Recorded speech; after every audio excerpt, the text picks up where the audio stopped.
There is, I think, no greater privilege than to witness an animal in its own world, on its own terms.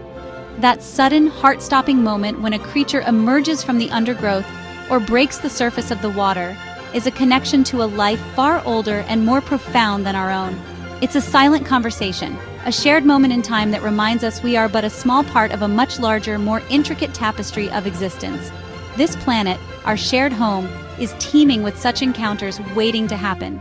From the sun-scorched plains of Africa to the humid depths of the Amazon rainforest, life has found a way to flourish in the most extraordinary forms. Each continent, each country, each island holds its own unique collection of species, each one a masterpiece of evolution, perfectly adapted to its environment. The sheer variety is breathtaking. The powerful roar of a lion echoing across the savanna, the iridescent flash of a hummingbird's wings, the gentle, ancient wisdom in the eye of a whale. In this journey we are about to embark upon, we will travel across the globe to some of the most remarkable sanctuaries for wildlife. We will explore 5 countries that offer not just a glimpse, but a deep immersion into the natural world.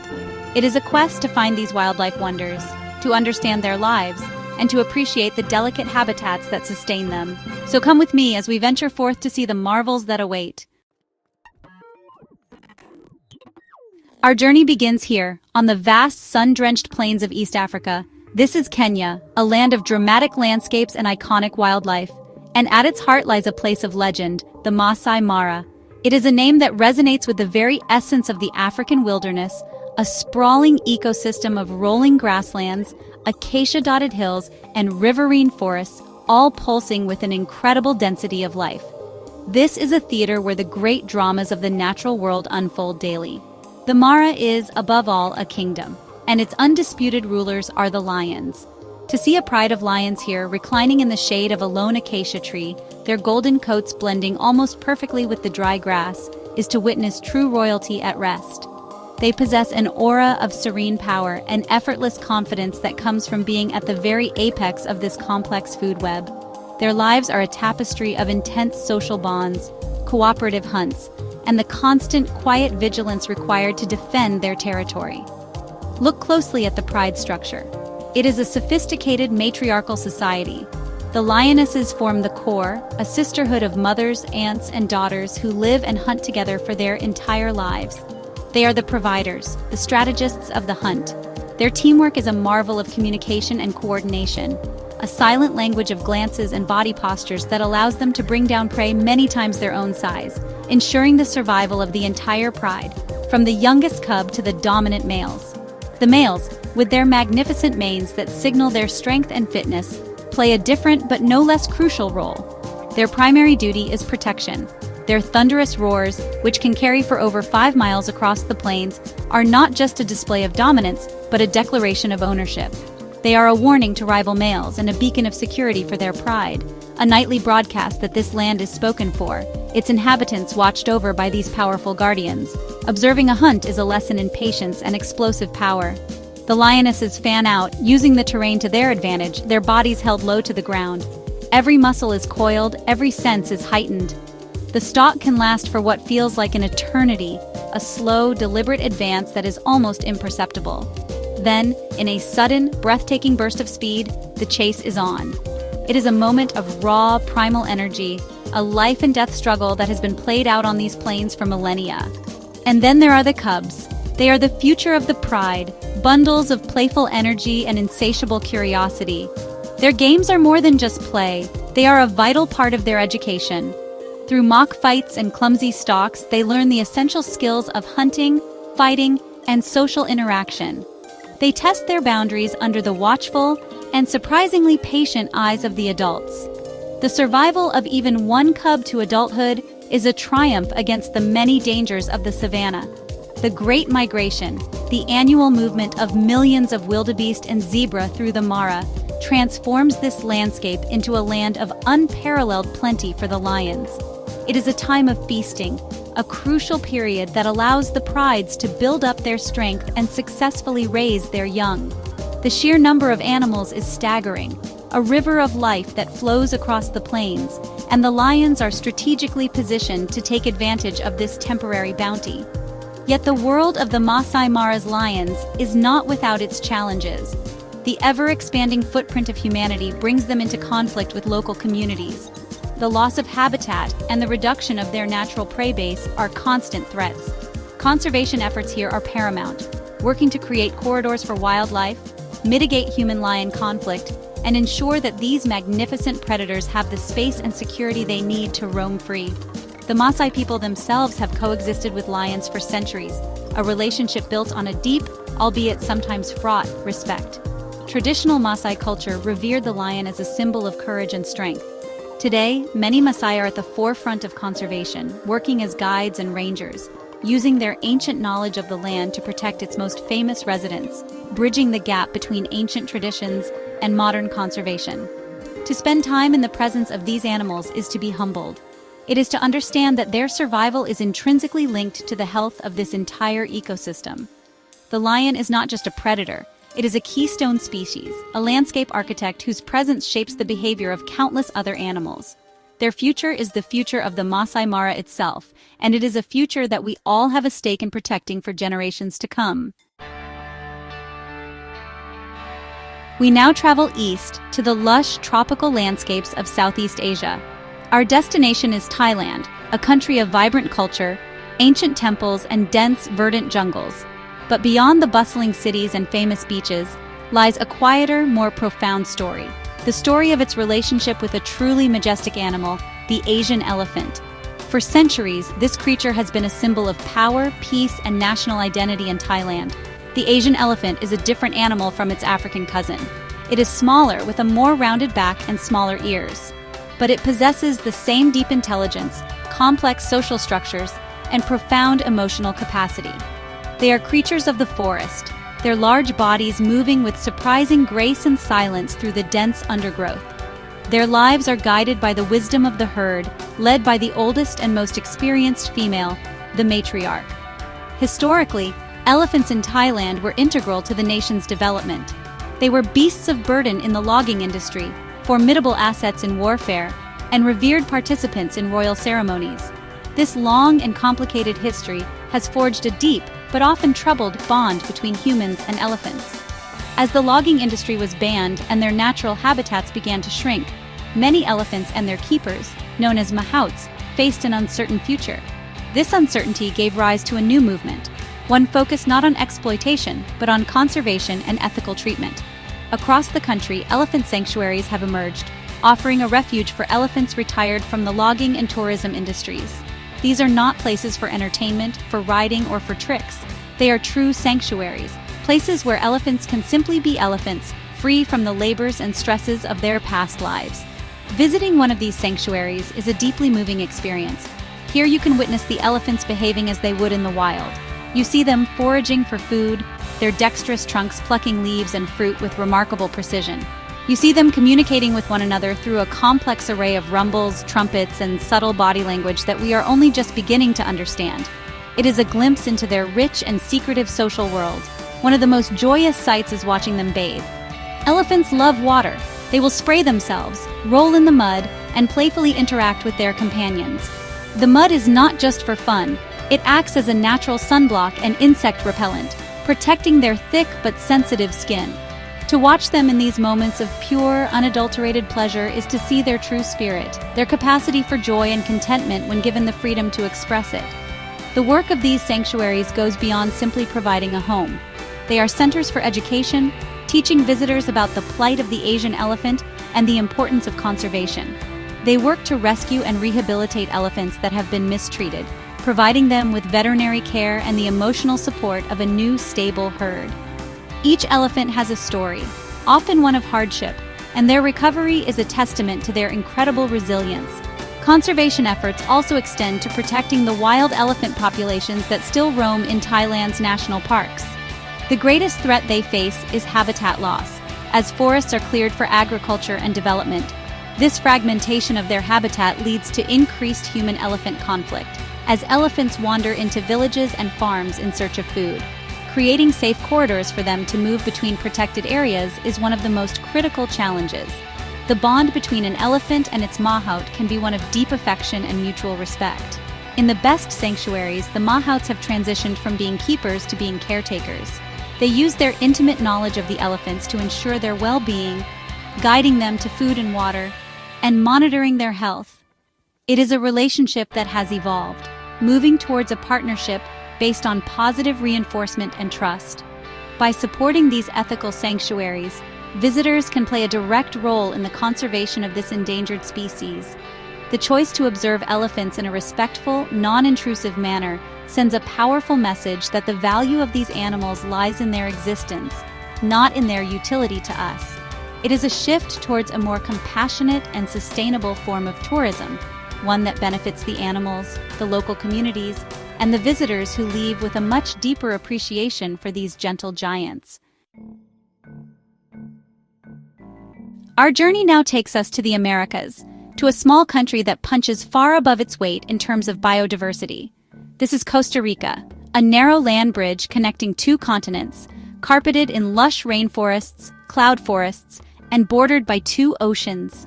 This unique geography has created a biological superhighway, resulting in one of the most intense concentrations of life on Earth. And nowhere is this more apparent than in its spectacular bird life. Costa Rica is a paradise for ornithologists and casual birdwatchers alike. With over 900 recorded species, more than the United States and Canada combined, the air is constantly filled with a symphony of calls, whistles, and songs. From the high-altitude cloud forests to the lowland coastal jungles, every niche is filled with an explosion of color and activity. The sheer diversity is almost overwhelming, honestly, a living, breathing testament to the power of evolution. Among the most iconic of Costa Rica's avian residents are the toucans. With their absurdly large, brilliantly colored bills, they seem almost like a caricature of a bird. The keel-billed toucan, with its rainbow beak of green, blue, orange, and yellow, is a breathtaking sight as it flies through the canopy. Despite its size, the bill is surprisingly lightweight, being mostly hollow, and is used for everything from reaching fruit to courtship displays and defense. Equally spectacular are the macaws, particularly the scarlet macaw. To see a flock of these magnificent birds in flight, their brilliant red, yellow, and blue plumage stark against the green of the rainforest, is an unforgettable experience. Their raucous calls echo through the trees as they travel in lifelong pair bonds. Once endangered due to habitat loss and the pet trade, successful conservation programs have seen their numbers rebound in places like the OSA Peninsula. But it is not just the large, showy birds that captivate. One must look closer, into the undergrowth and the forest canopy, to appreciate the full spectrum of avian life. Here you might find the resplendent quetzal, a bird of mythical beauty. The male, with its iridescent green plumage, bright red breast, and famously long tail feathers that can stretch up to a meter in length, was considered sacred by the ancient Maya and Aztec peoples. And then there are the hummingbirds. Costa Rica is home to more than 50 species of these tiny, energetic jewels. They are masters of flight, their wings beating so fast they become a blur, allowing them to hover, fly backwards, and feed on the nectar of flowers. Watching them at a feeder is like witnessing a miniature aerial ballet, as different species, from the fiery-throated hummingbird to the violet saberwing, dart and joust for position. The country's commitment to conservation is the key to this incredible biodiversity. Over a quarter of Costa Rica's land is protected in national parks and reserves, creating a network of safe havens for wildlife. The national motto, Pura Vida, or Pure Life, is more than just a saying. It is a philosophy that is deeply embedded in the culture, reflecting a profound respect for the natural world and a commitment to preserving it. Birdwatching tours and eco-lodges are central to the country's economy. These operations provide a sustainable alternative to more destructive land uses like logging and cattle ranching. Local guides, with their encyclopedic knowledge of the forest and an uncanny ability to spot even the most camouflaged birds, are essential to the experience. They are passionate ambassadors for their country's natural heritage, sharing its wonders with visitors from around the world. The sounds of the rainforest are as much a part of the experience as the sights. At dawn, the forest awakens with a chorus of calls. The deep, booming hoot of a motmot, the strange metallic clang of the three-wattled bellbird, and the melodious fluting of an oriole all combine to create a complex and beautiful soundscape. It is the sound of a healthy, thriving ecosystem, a vibrant tapestry of life that envelops you completely. Exploring this avian world teaches us about the intricate connections within an ecosystem. We see how birds act as pollinators, spreading seeds and helping the forest to regenerate. We see the complex relationships between predators and prey. Every bird, no matter how small or seemingly insignificant, plays a role.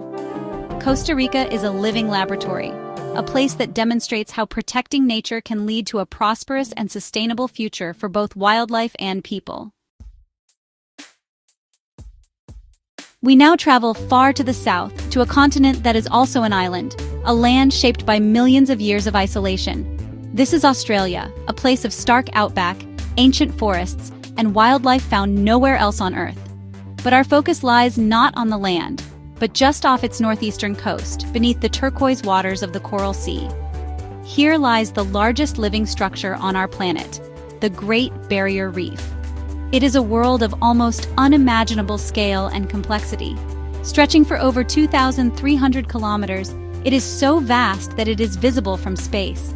But to truly comprehend its wonder, one must descend beneath the surface. Here, an entire universe of life unfolds. It is a bustling, vibrant metropolis built by billions of tiny animals known as coral polyps. Over millennia, their collective efforts have created this intricate limestone cityscape. The colors are the first thing that strike you. Corals of every imaginable shape and hue, branching, plate-like, brain-like, create a breathtakingly beautiful landscape. This is not just a backdrop, it is a living, breathing ecosystem. The corals themselves are animals, living in a symbiotic relationship with microscopic algae called zooxanthellae, which live within their tissues and provide them with food through photosynthesis, giving the corals their vibrant colors. This intricate structure provides a home, a nursery, and a hunting ground for an astonishing diversity of marine life. It is estimated that a quarter of all marine species depend on coral reefs at some point in their life cycle. Swarms of tiny, brightly colored reef fish, like damselfish and chromis, move in synchronized clouds, seeking shelter among the coral branches from the ever-present threat of predators. Look closer, and the cast of characters becomes even more extraordinary. A clownfish, immune to the stings of its host, nestles safely within the tentacles of a sea anemone. A moray eel peers out from its crevice, its mouth agape as it waits for an unsuspecting meal to pass by. A master of camouflage, a stonefish, lies perfectly still on the seabed, its venomous spines making it one of the most dangerous residents of the reef. The reef is also home to larger, more majestic creatures. Sea turtles, ancient mariners of the ocean, gracefully glide through the water, feeding on sponges and algae. Several species, including the green and hawksbill turtles, use the reef's sheltered beaches as nesting grounds, returning to the very same shores where they were born to lay their own eggs, continuing a cycle that is millions of years old. Sharks and rays are the top predators here, playing a vital role in maintaining the health of the ecosystem. Reef sharks, such as the white tip and black tip, patrol the edges of the reef, their sleek forms the epitome of evolutionary perfection. Manta rays, giant, gentle filter feeders, soar through the water with wing-like pectoral fins, their mouths agape to consume vast quantities of plankton. However, this underwater paradise is facing an existential threat. Rising sea temperatures, a direct result of climate change, are causing a phenomenon known as coral bleaching. When the water becomes too warm, the corals expel the symbiotic algae living in their tissues, causing them to turn completely white. If the high temperatures persist, the corals will starve and die, leaving behind a barren skeletal graveyard. The reef is a fragile barometer of our planet's health. Its decline is a stark and visible warning of the broader impacts of our changing climate. Ocean acidification, pollution from land-based runoff, and destructive fishing practices add further stress to this already vulnerable ecosystem. The fight to save the Great Barrier Reef is one of the most urgent conservation challenges of our time. Yet, there is still hope. Scientists are working tirelessly to understand the reef's resilience and to develop methods to help it recover, such as coral gardening and identifying heat-resistant supercorals. Marine protected areas have been established to reduce the pressures of fishing and tourism. The reef has a remarkable capacity to regenerate, if only it is given the chance. Its future depends entirely on the actions we take now, both locally and globally. For our final destination, we journey to an island so unique it is often referred to as the eighth continent. This is Madagascar, adrift in the Indian Ocean off the southeastern coast of Africa. Having broken away from the supercontinent Gondwana over 88 million years ago, its wildlife has evolved in splendid isolation, resulting in a menagerie of creatures so strange and wonderful, they seem to have sprung from the pages of a fantasy novel. Nowhere is this uniqueness more evident than in its most famous residents, the lemurs. These primates are found nowhere else on Earth. They diversified to fill the ecological niches that, on other continents, were taken by monkeys and apes. From the tiny mouse lemur, the world's smallest primate, to the large singing indri, there are over 100 different species, each with its own distinct appearance and behavior. To watch a troop of ring-tailed lemurs is to be utterly charmed. They are highly social and spend much of their time on the ground, a rare trait among lemurs. Their long, black and white striped tails, held high like a question mark, are used for communication and balance. In the cool mornings, they can be seen sun-worshipping, sitting upright with their arms outstretched, absorbing the warmth of the early sun. In the high canopy of the rainforest, a different kind of lemur leaps through the trees. The sifika is a master of arboreal travel, using its powerful hind legs to propel itself in incredible leaps from one tree trunk to another. When they do descend to the ground, they move with a comical bipedal sideways dance, a behavior that has earned them the nickname dancing lemurs. It is a wonderfully inefficient, yet endearing mode of transport. But Madagascar's evolutionary creativity did not stop with lemurs. It is a hotspot for chameleons, with about half of the world's species living here. These are masters of disguise, able to change their skin color not just for camouflage, but also to communicate their mood, defend their territory, or attract a mate. Their independently moving, turret-like eyes and their astonishingly fast projectile tongues make them some of the most specialized predators on the planet. The island's strangeness extends to all corners of its ecosystem. Here you can find the fossa, a sleek cat-like carnivore that is the lemur's main predator and is more closely related to the mongoose. There are giraffe weevils with their impossibly long necks and tomato frogs which are as round and red as their name suggests. Even the plant life is bizarre, dominated by the iconic bottle-shaped baobab trees that create an alien-looking landscape. This incredible biodiversity, however, is one of the most threatened on Earth. The primary threat is habitat destruction. For centuries, the forests of Madagascar have been cleared for agriculture through a practice known as slash and burn, or tavy. With a rapidly growing human population struggling with poverty, the pressure on the remaining forests is immense. It is estimated that over 90% of Madagascar's original forest cover has already been lost. As the forests disappear, so do the animals that depend on them. The vast majority of Madagascar's species are endemic, meaning they are found nowhere else. When their forest home is destroyed, they have nowhere else to go. This makes them incredibly vulnerable to extinction. Many species of lemur are now critically endangered, their futures hanging by the thinnest of threads. Conservation in Madagascar is therefore a complex and urgent task. It is not just about protecting animals, it is about working with local communities to find sustainable livelihoods that do not depend on forest destruction. Ecotourism, when done responsibly, offers a powerful incentive. It provides income for local people as guides, lodge staff, and artisans and demonstrates that a living forest, full of its unique creatures, is more valuable than a cleared one. Visiting Madagascar is like stepping into another world, a living museum of evolution. But it is a fragile world. The call of the Indri, a haunting, whale-like song that carries for miles through the rainforest, is a powerful reminder of what is at stake. It is a plea from an ancient and unique lineage, a voice from a lost world that is desperately crying out for our help before it falls silent forever. Our journey across these 5 remarkable countries has shown us but a fraction of the wildlife wonders our planet holds. From the regal lions of Kenya to the bizarre evolutionary marvels of Madagascar, we have been privileged to witness the sheer beauty and diversity of life. These encounters are not just fleeting moments of excitement, they are profound connections that remind us of our place within the natural world and our responsibility to protect it. The awe we feel is a call to action. The survival of these magnificent creatures is inextricably linked to the health of their habitats. As we have seen, from the coral reefs to the rainforests, these ecosystems are fragile and under immense pressure from human activity. The choices we make, even from thousands of miles away, have an impact.